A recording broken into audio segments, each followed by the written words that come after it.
Welcome to the Dental Business Guide podcast. From money to marketing to management, this podcast will help you run a better dental business. Welcome to the Dental Business Guide podcast. I'm Chris O'Shea, and today I'm joined by Arun. Hi, Chris. How you doing? I'm good. How are you doing? Yeah, no, I'm good. Thanks. Yeah, all go. Brilliant. Right, so today we're going to be talking about what failed dental squats always do. So what do new dental practices get wrong? So Arun, what do you see the new dental practices get wrong all the time? Right. Well, where do I start? So I've been helping clients over the last 20 years almost now, and some squats do really well, and we'll talk about that another day, what they do well, ones that do make a success of it. But there are a whole range of things that people get wrong, okay? And there's kind of five key areas, okay, where I think people have made their mistakes. So the first one is poor location choice. What I've seen is people open up brand new businesses in a location which isn't visible, or it's up some stairs, it's hidden, and therefore it's difficult for people to find it and see it and visually see it. So that would be something I would strongly recommend people be careful when they're choosing their location. Now, I recall, over the years, there was one clinic that we opened up in the kind of southeast with a client many years ago, and I told him right at the outset, you're going to struggle here. You're going to struggle. He kitted it out. It looked beautiful. It looked lovely, but no one could see it. Okay, no one knew where it was, and he said, "I'm going to do it on Google." And I said, "Yeah, I'm sure you'll do it well on Google, and you're going to have to resort to that at some point. Yeah, but why make your job even harder by choosing a poor location?" Okay, so I think if I was opening a squat today, visibility is paramount. Okay.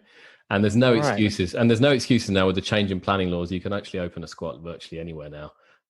Of course, yeah, they brought in new, just opened it all up now. So pretty much open it wherever you want. Yeah, absolutely. I think that makes it easy. Obviously, there's a few hoops to jump through, but it's considerably easier than when we opened up our clinics many years ago. So, so poor location choice is one, Chris. Okay. Right. Okay. That makes a lot of sense.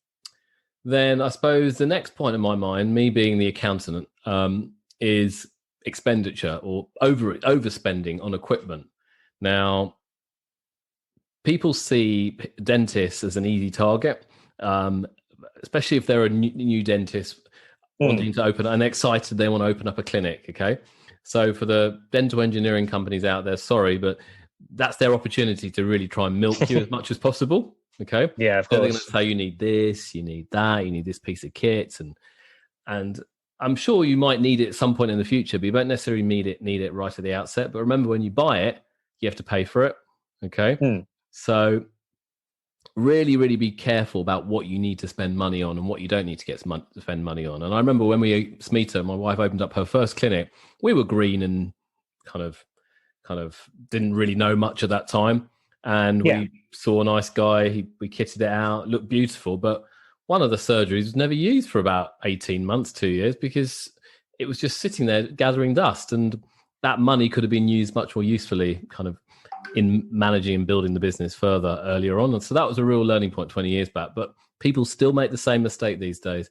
They still overspend on equipment that they're not even going to use. And maybe in 2-3 years down the time, they could probably get a newer piece of kit, which is a more later version of the technology for the same price. So think carefully about what you want.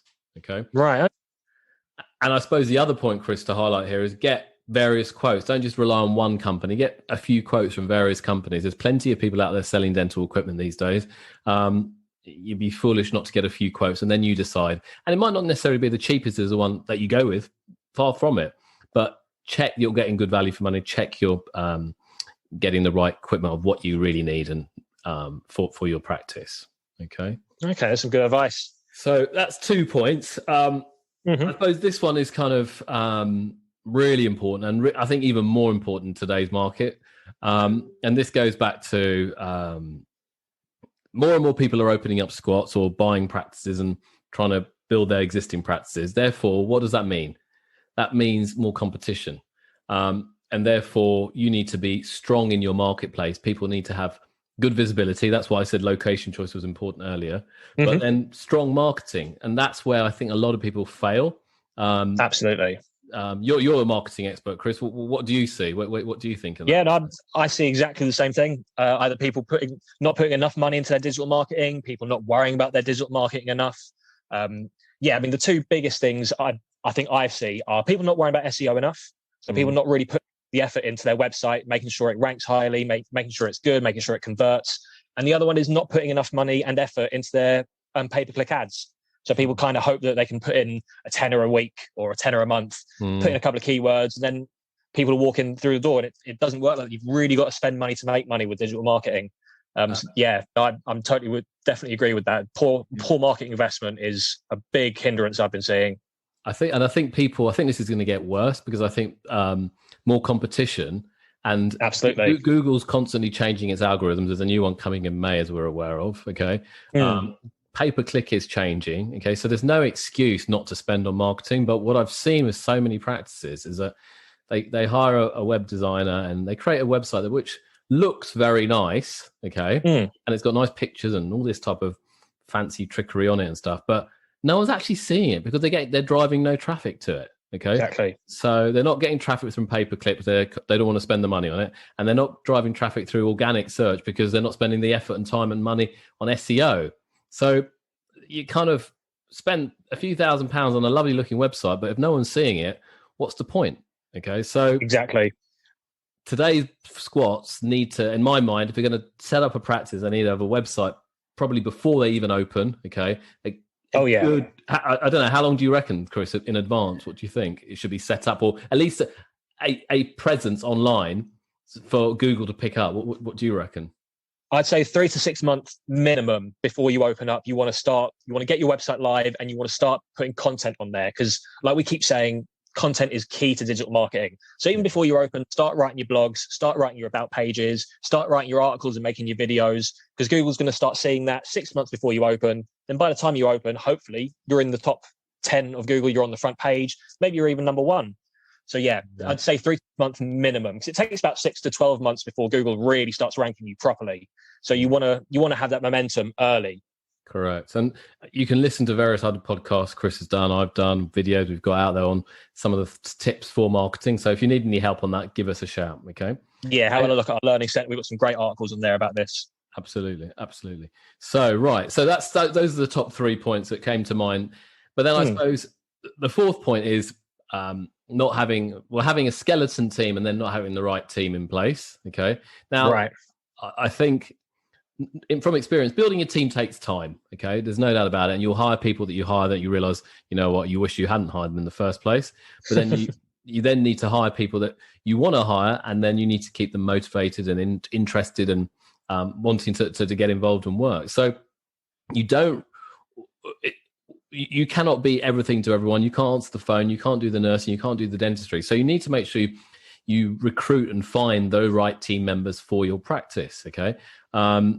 And in order to do that, you need to pay a decent salary to attract the right type of person into your business. Okay. And at the same time, if you've got someone who's going to answer the phone, if you spent the money on the marketing, then someone who answers the phone who cannot answer the phone very well, who hasn't got a clue, what's the point of all that money on marketing? So you need to make sure you have that consistency through there. So not just a minimal team, but a decent sized team that can support the investment that you've made. You've probably spent hundreds of thousands of pounds or a lot of money on setting up your clinic.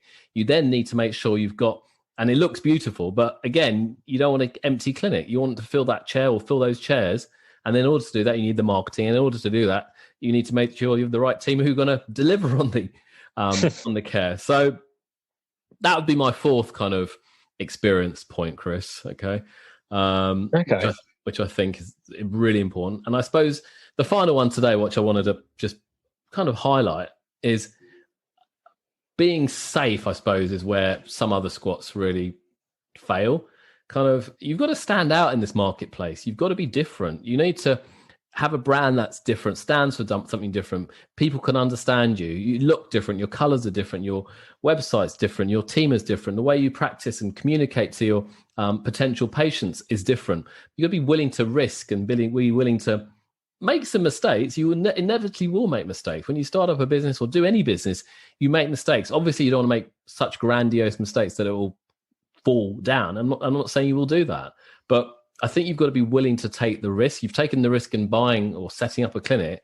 You've got to continue that in that vein and continue with the vision that you created perhaps when you started up in the first place. So I think don't play it safe. Business is all about taking the risk. And ultimately, if you take that risk, you'll be rewarded for it in some shape or form. Yeah. So, yeah.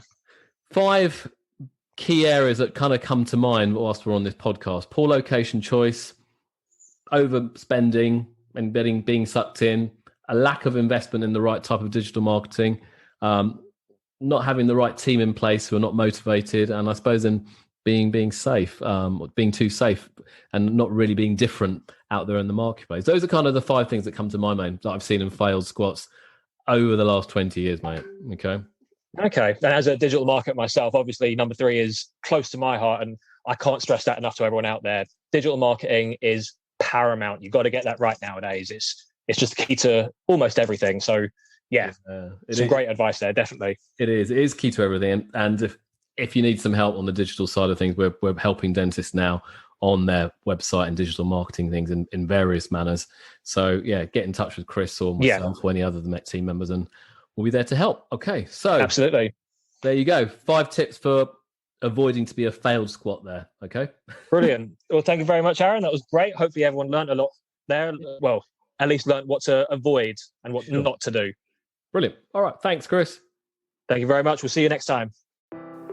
Thanks for listening in to the Dental Business Guide podcast. We welcome your feedback, and if you're enjoying it, please let your friends know too. Until the next time on the Dental Business Guide podcast.